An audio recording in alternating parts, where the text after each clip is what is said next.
အားလုံးနှစ်သိမ့်မင်္ဂလာပါလို့နှုတ်ခွန်းဆက်တာပါတယ်2024ခုနှစ်အတွင်းချင်းလက်နဲ့ချင်းလူမျိုးများအတွက်အသက်ပေးလူခဲ့ကြတဲ့စစ်တေတော်များကိုလင်ကပေးလူခဲ့ကြတဲ့စစ်တေတော်များရဲရင်စွာတိတ်ပွဲဝင်ခဲ့ကြတဲ့စစ်တေတော်များကိုလေးစားဂုဏ်ပြုပါတယ်စစ်ကောင်စီကြောင့်အတိဒုက္ခရောက်နေကြသည့်ချင်းပြည်သူများနဲ့အတူ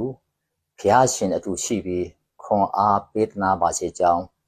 2025နှစ်တည်းမှာဘုရားရှင်မှချင်းလက်နဲ့ချင်းလူမျိုးကိုလွတ်မြောက်ခွင့်ပေးသနာပါစေကြောင်းဆုမွန်ကောင်းတောင်းအပ်ပါတယ်2024ခုနှစ်မှာချင်းလူမျိုးတို့ဟာစီရေးကဏ္ဍမှာအောင်ပွဲများအလီရရှိခဲ့ပြီးချင်းလက်တွင်စစ်ကောင်စီနေဖြင့်အနှင်းငယ်တာထင်ချုပ်နိုင်တော့တာကိုတွေ့ရှိရမှာဖြစ်ပါတယ်ချင်းပြည်ချင်းလက်ဖွဲ့စည်းပုံအခြေခံဥပဒေအရချင်းလက်ကောင်စီသည်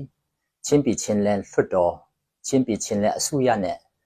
ချင်းပြည်ချင်းလက်တရားလွှတ်တော်ချုပ်တို့ကိုဖွဲ့စည်းပြီးဦးဆောင်လိုက်ယူခဲ့ပါတယ်ချင်းပြည်ချင်းလက်အစိုးရအနေဖြင့်ပြည်သူ့အုပ်ချုပ်ရေးကျန်းမာရေးပညာရေးအပါအဝင်ပြည်သူ့ဝန်ဆောင်မှုလုပ်ငန်းများကိုဆောင်ရွက်ခဲ့ပါတယ်ချင်းပြည်ချင်းလက်လွှတ်တော်ကတော်လှန်ရေးကိုအထောက်အကူပြုစေမဲ့ဥပဒေများကိုရည်ဆွဲပြဋ္ဌာန်းနိုင်ခဲ့ပါတယ်ချင်းပြည်ချင်းလက်တရားလွှတ်တော်ချုပ်ကတရားဥပဒေစိုးမိုးရေးပုံမှန်အားကောင်းရေးအတွက်ဆောင်ရွက်လက်ရှိပါတယ်ဒီကဲ့သို့ဖြစ်ထွန်းတွေ့တဲ့မှုတွေဟာချင်းလန်းပြည်သူများနဲ့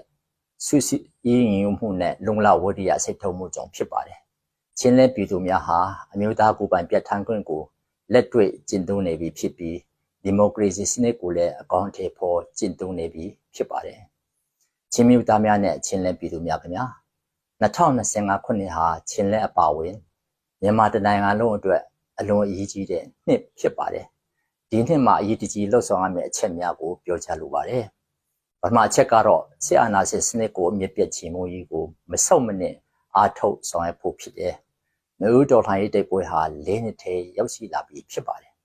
ဒီကာလအတွင်းမှာမိမိတို့တော်လှန်ရေးဖွဲ့များကရန်သူအများပြားကိုချေမှုန်းနိုင်နေတာမကတပ်ပြည်များတာရရရှိသူများအများပြားရှိခဲ့တဲ့အတွက်စစ်ကောင်စီဟာစစ်မှုမထားမနေရအမိန့်ထုတ်ပြန်ပြီးစစ်သားစုဆောင်မှုများအတင်းအကျပ်ပြုလုပ်ရတဲ့အထိတပ်ရင်အားမလုံမှုနဲ့ရင်ဆိုင်ခဲ့ရပါတယ်ချင်းပြည်နယ်အတွင်းမှာစစ်ကောင်စီအနေနဲ့မြို့၄မြို့ကိုသာထင်ချုပ်နိုင်တော့တာကိုတွေ့ရမှာဖြစ်ပါတယ်2025ခုနှစ်အတွင်းချင်းလန်းကိုအာဏာရှင်စစ်တပ်ကင်းစင်သည့်ပြည်နယ်ဖြစ်ရေးအတွက်ဂျူပန်တိတ်ပိုးဝင်ကြမှာဖြစ်ပါတယ်ဒီနိုင်ငံလုံးအတိုင်းအတာအနေဖြင့်စစ်အာဏာရှင်စစ်တပ်ကင်းစင်သည့်ဒေသမြို့နယ်များပုံမသိမ့်ပိတ်ရရှိရေးအတွက်တော်လှန်ရေးအဖွဲ့အားလုံးတက်ညီလက်ညီအခြေရှိတိတ်ပွဲဝင်ကြဖို့တိုက်တွန်းလိုပါတယ်ချင်းမျိုးသားများနဲ့ချင်းလန်းပြည်သူများခင်ဗျာဒုတိယအချက်အနေနဲ့ချင်းမျိုးသားစီးလုံးညီရေးအကြောင်းပြောလိုပါတယ်တိုင်းပြည်တစ်ခုအင်အားတောင့်တင်းဖို့ဟာတိုင်းသူပြည်သားများရဲ့စီးလုံးညီမှုအပေါ်မှာမူတည်ပါတယ်တိုင်းသူပြည်သားများစီးလုံးညီမှုမရှိတဲ့တိုင်းပြည်ဟာပျက်စီးခြင်းကိုရောက်ခဲ့ကြတာကိုသမိုင်းမှာမြင်တွေ့သိရှိခဲ့ကြပြီးဖြစ်တယ်ဒီကနေ့ရှစ်အာဏာရှင်စနစ်ကိုတော်လှန်နေတဲ့အရေးပေါ်ကာလဟာချင်းတော်လှန်ရေးအုပ်စုများအကြားမှာဖြစ်စေချင်းပြည်သူလူထုအကြားမှာဖြစ်စေညီညွတ်မှုရှိဖို့ပုံမလိုအပ်နေတဲ့ကာလဖြစ်ပါတယ်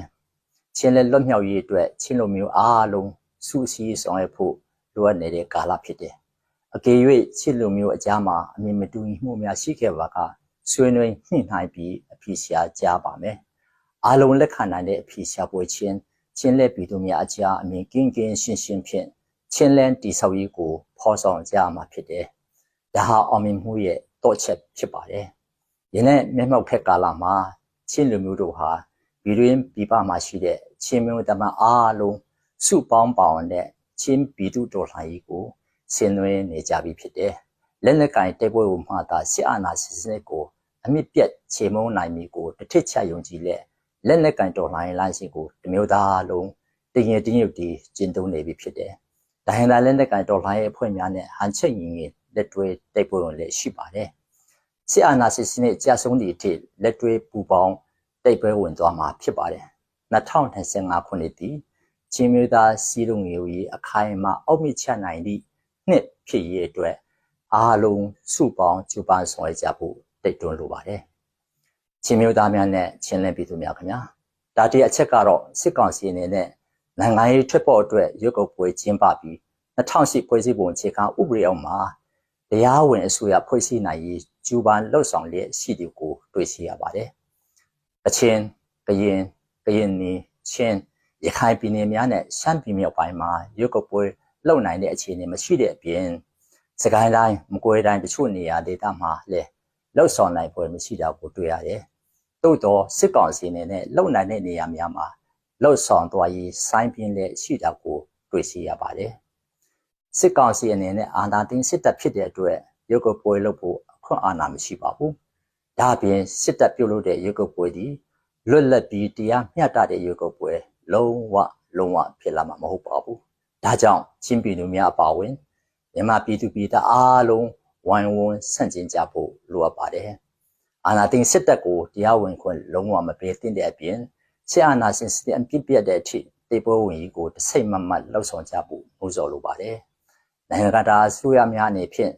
ရွက်ကုတ်ပွဲဆိုင်ရာဤပညာပတ်ပိုးမှုများလက်လာဆောင်ကြည်ရေးဖွဲ့များဆက်လက်ပေးခြင်းစတဲ့